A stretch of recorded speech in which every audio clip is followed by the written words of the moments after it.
سەربازانی ڕوسیا لە ئێستادا چاودێری شاری کۆبانی دەکەن ئەو شوێنەی هێزە کوردیەکان بە پشتیوانی ئەمریکا شەڕێکی سەختیان تێدا کرد بۆ دەرکردنی تیرۆریستانی دەوڵەتی ئیسلامی. وەزیری بەرگری ئەمریکا مارک ئەسپەر لە سەردانێکدا بۆ دڵنیاکردنەوەی هاوپەیمانانی ناتۆ لە بروکسل تورکیا بە ڕووداوەکانی ئێستا لە باکووری سووریا تاوانبار دەکات. من زۆر بە ئاشکرایی لەم بارەیە وتومە. تورکیا هەمومانی خستۆتە بارودۆخێکی زۆر خراپەوە. مەبەستم ئەوەیە پێم وایە هیچ بیانوێک نییە بۆ ئەم هێرشانە. پێم وایە سەرۆک ئەردۆغان بڕیاری دابوو ئەم هێرشە بە بیانووی شتێکە و هەر بکات. شیانی ئەوەش نەبوو ئێمە لەگەڵ هاوپەیمانێکی ناتۆدا بکەوینە شەڕەوە. وڵاتە یەکگرتوەکانی ئەمریکا لە مێژە لە ڕۆژهەڵاتی ناوەڕاستدا بڕیاردەری سەرەکی بووە، بەڵام شارەزایان لەو بڕوایەدان بەهۆی بڕیارەکانی لەمەڕ سووریا جێگەی بۆ رووسیا چۆڵ کردووە.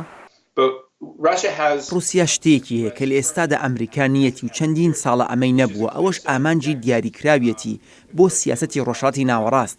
ئەو بە شێوەیەک دەزانێت دەیەوێت چی بکات و پشتیوانی لەو وڵات و قەوارانە دەکات کاتێک دەڵێن پشتگیریان دەکات. بە پێچەوانەی بەڕێوەبەراتیەکەی ترامپ لەگەڵ کوردەکان یان پێچەوانەی بەڕێوەبەراتی ئۆباما کە زۆر شتی لەسەر سووریا وت بەڵام زۆری بەجێ نەگەیاند.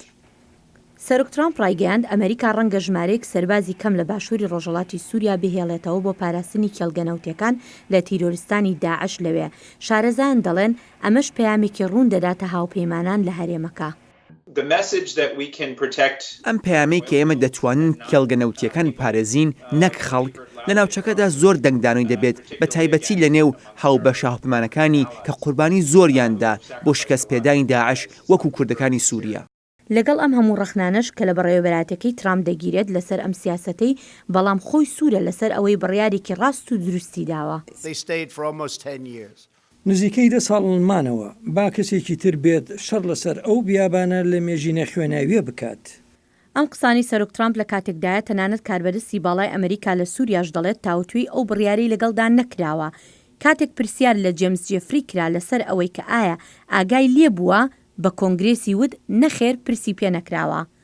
ڕۆژی هەینی وەزارەتی بەرگریە ڕووسیا ڕایگەیاند نزیکەی 300 پۆلیسی لەشکری گەیشتوونەتە باکووری ڕۆژهەڵاتی سووریا لەسەر سنووری تورکیا بۆ چاودێریکردنی کشانەوەی شەڕوانە کوردەکان لەو ناوچەی وەکو ناوچەی ئارام دیاری کراوە. هەروەها دەشڵێت فڕۆکەی بارهەڵگری لەشکری 20 زیرەپۆشی گواستۆتەوە بۆ ئەو ئەرکا. ڕۆژی سێشەمە تورکیا و رووسیا لە کۆبوونەوەیکیاندا لەسەر 13 خاڵ بۆ پاراستنی ئەو ناوچەیە ڕێککەوتن، بەڵام مەزلوم کۆبانی فەرماندەی گشتی هێزەکانی هەسەدە دەڵێت لەسەر ئەو خاڵانە تێبینیان هەیە و لەگەڵ رووسیاشدا تاوتوێ دەکەن. مادين مجارين كو سر وان سر ذكرنا دولتها تركو روسيا سر ذكرنا أبانا قالك نلقوري برجعون دي قالي منا بلن يرني مناط بقرتن أم نبشكل في لفهات نيفون.